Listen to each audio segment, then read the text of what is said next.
Ce soir à l'ITHQ et grâce à la Chambre de commerce italienne du Canada, on a pu découvrir le fascinant monde des huiles d'olive, notamment de la région calabraise en Italie.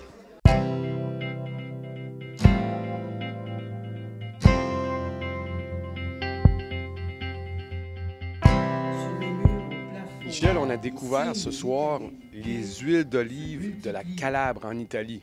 Parle-nous un petit peu des particularités de cette région-là.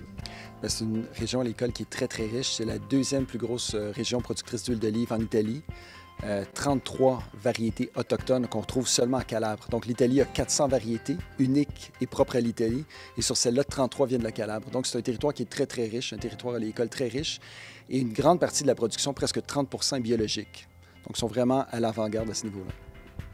Lors de la dégustation, on a dégusté une dizaine au total. Oui, c'est quand même beaucoup.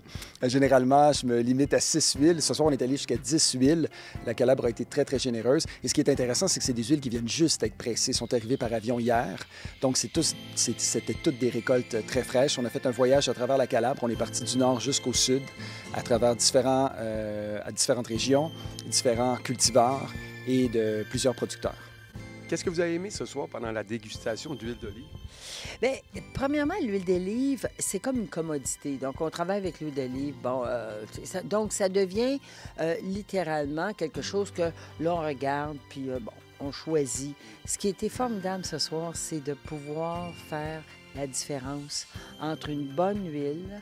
Puis, on a appris beaucoup. Après ça, c'est question de goût. Question de goût personnel. Il y en a qui aiment ça un petit peu plus amer avec un petit peu plus piquant, un peu plus doux. Là, ça dépend de chacun. La Calabre fait des bons produits, mais ce qu'il faut s'intéresser surtout, c'est aux producteurs qui sont derrière ces huiles-là.